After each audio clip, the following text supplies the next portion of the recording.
Hey, what's going on? I'm Thugitmcnugget, and you're listening to Chapter 9, 10, and 11 discussions of The Impossible Fortress. So, we're starting with Chapter 9, and this chapter was very... this chapter was very intense. Billy starts off by going to school. Not going to school, going to the mall to pick up a book so that he could learn machine language.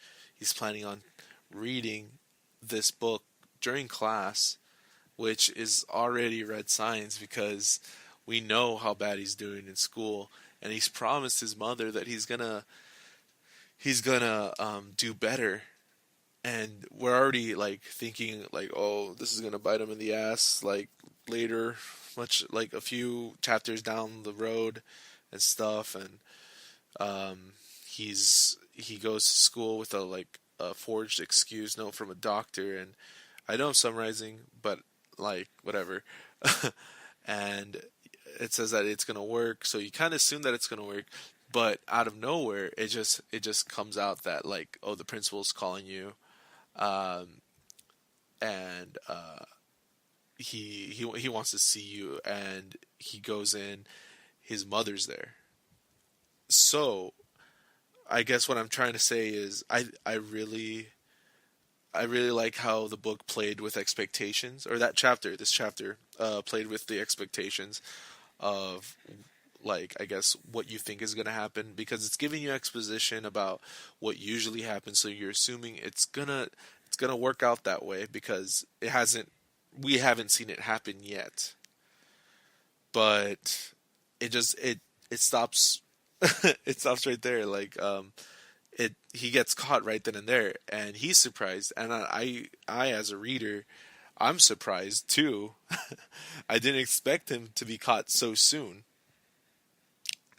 But yeah, he does, and this was a really intense scene. I guess I don't know what to call it in book terms, but it's it's a scene in my head where he's now in the principal's office. His mom's crying, and they reveal that he's been late. He's been late to school 19 times, and that is a lot.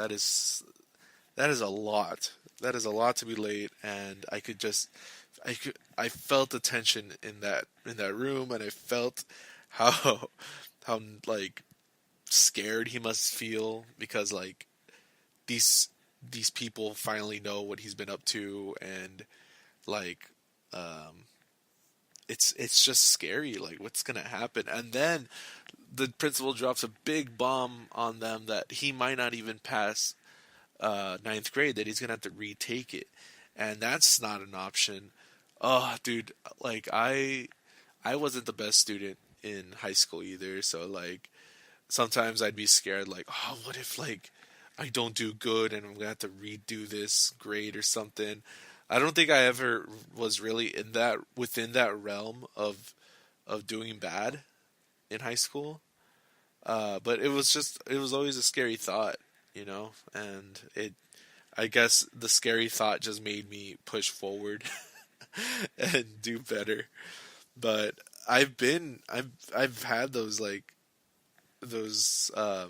that discussion of like, what do you want to do when you got to do something. The principal's telling him like you have to have a goal and stuff. And oh man, it was such an intense chapter. It was very sad because the mom is there, and again she's a single mother. She works at night, or she goes to work as soon as like he gets home.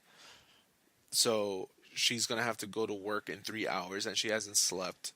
So she's like she's walking away from the school all tired, and Billy feels a little guilty, but there is something kind of like a maybe a silver lining at the end of the chapter where his mother gives him back the power brick and tells him that you're not just playing games, you're actually doing work on this thing, like you know what to do. And he's like, yeah, I do. and he hands her she hands him back the power brick, and I'm not too sure what that might mean. I think it I think it means that like she didn't she didn't maybe she's trying to encourage him to like you you have this big interest in computers and programming, and I know the principals just told you that it's something out of your realm that you won't be able to program, but I still believe in you. Maybe that's what it meant when she gave him back the power break. I mean, I would like to think so. I guess we'll find out. We'll figure it out later in the chapter. Sorry, I had to pause the video recording there if you heard it. So yeah, that's basically my review or my discussion of chapter 9. I'll be back with chapter 10. So yeah, hang on tight.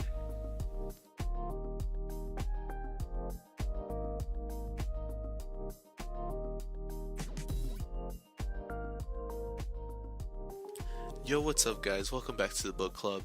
We just read chapter 10, and it wasn't a very long chapter, so I don't have too much to say on it. But the first half of chapter 10 I thought was very silly, but kind of relatable. You're like trying to stand out of somebody's way, and you just end up being always in the way somehow. Like you're standing next to the door because like there's nothing at the door, so you're not gonna be in the way of anybody. No one's gonna walk towards the door. But then like they tell you, oh, can you move out of the way? Like people might come in. You know that was going on with Mr. Zelinsky and Billy when he went to his store. And I thought it was just very funny how Zelinsky was just doing his own thing, but he was also like a little annoyed that Billy was just there, and not well. I don't know about annoyed, but just a little like on edge. I believe it was just like, don't stand there, don't stand too close, don't stand by the door, don't touch anything, that kind of stuff. And Billy was trying to be accommodating, and he was about to like walk out and wait outside, but Mary came in. Another thing about the first half was that there was some references to what was going on at that time. I guess I believe it was 1987, and it was like newspaper articles about the mysterious AIDS virus, and Gary Hart resigns from his presidential campaign after admitting to an affair with Donna Rice. Yeah, so it was kind of cool. It was kind of cool to hear all that stuff, and Billy responds that, oh, I'm 14 years old. I don't really care about that stuff. I only read magazines about computers. So like, I guess you could say that was the case. I mean, I think that's the case for a lot of children because, like, even I was like in the fourth grade when 9/11 happened, and I was a little curious about it. It was like a big mystery to me though, but I didn't fully understand it, and like at the time, it kind of just I knew it was a big deal. It kind of came and then it kind of went because I'm just what? How old was I? Like 7 years old. I don't know, but yeah, I thought that was very accurate because these were some big articles that he was reading, and he was just like, it just went over his head. Um, let's see. Okay, so Mary comes in, and we find out, or we find out that her mother had passed away a while back ago. So it's just her and Mr. Zelinsky living together, or like her dad, right? And Billy didn't know this. We didn't know this, and it's just, oh man, that's a little sad. But it kind of makes you think because Billy has a single mother and Mary has a single father. So what's gonna happen there?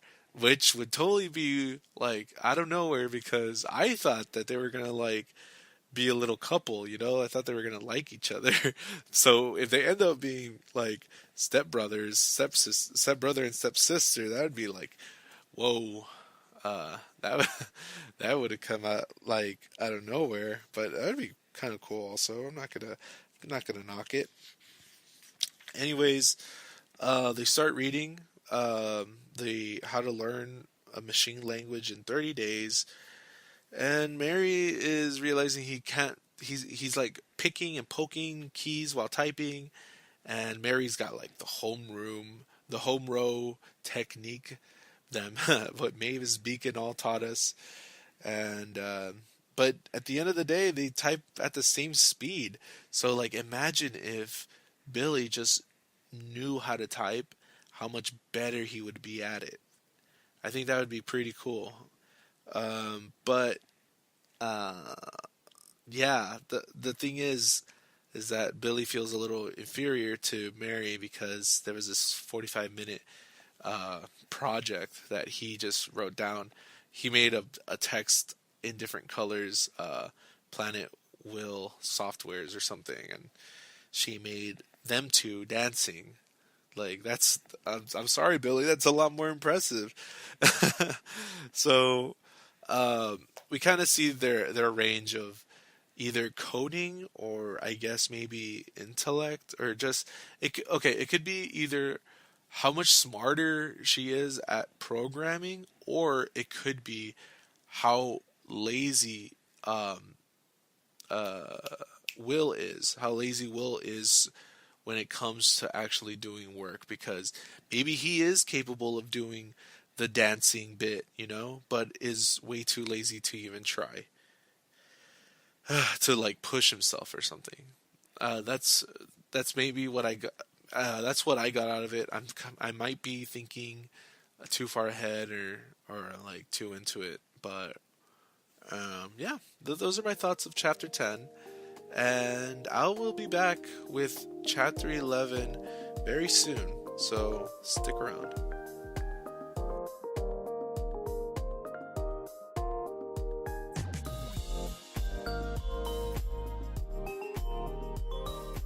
Hello, and welcome back to the book club.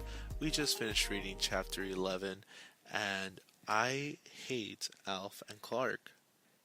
No, I'm just kidding. I hate Alf, but I kind of don't hate Clark just yet. He's on thin ice though. Anyways, chapter 11 starts where I guess chapter 10 ended. Right after Clark leaves the store, he's greeted by Alf and Clark, and Clark and I mean, excuse me, Alf. Oh, I hate Alf. He thinks he's so funny, but he's like not. Oh, I hate him. I'm sorry. He's not funny. Or like I know he thinks he's funny, and I'm telling you, he's not funny. He's playing "Fat Bottom Girl" by Queen, which is a great song, but not in the context of which he's playing it. He's just making fun of the fact that Billy's hanging out with Mary, and Mary happens to be a big girl, but like, who cares, right? Um, but they're asking Billy about what's gonna happen. Well, has he gotten the codes? And Billy's like, not yet. And I think Billy um, has decided that he's not gonna get the the the alarm code, because it sounded to me like he doesn't want to tell him that he's not gonna get them, because he needs more time with the Impossible Fortress. That was the whole deal. That was his whole deal, and uh, he doesn't want to be embarrassed and say like, I'm hanging out with her because she's actually cool, because his friends are making fun of her all the time. Which it's sad.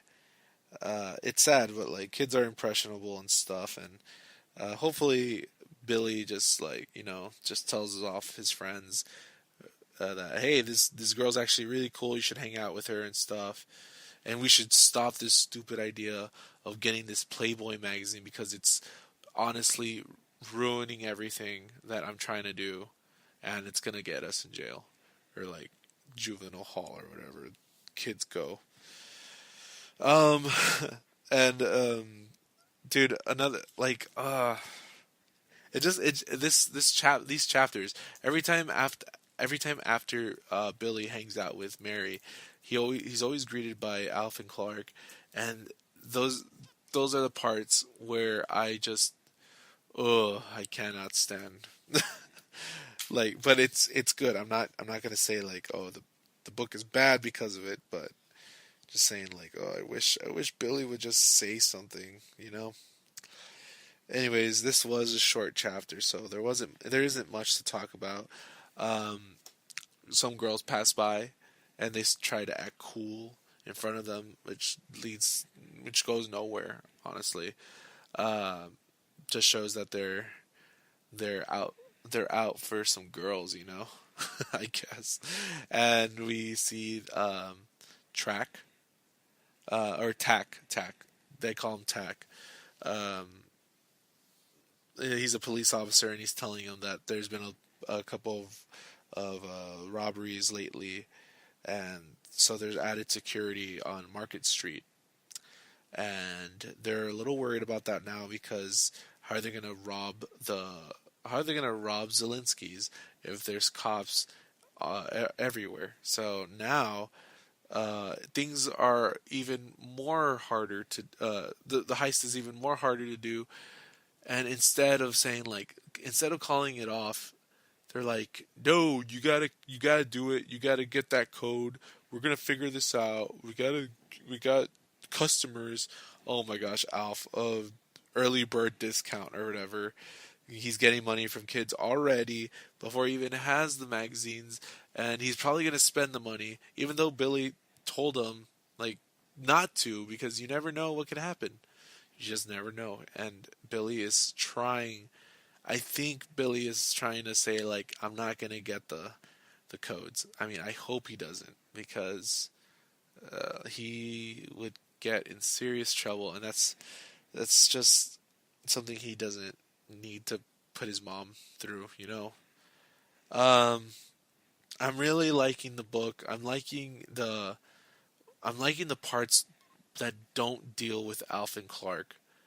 Honestly, I thought Alf and Clark were going to be cool. Here they are, pissing me off, and yeah, it just makes me mad. I don't know.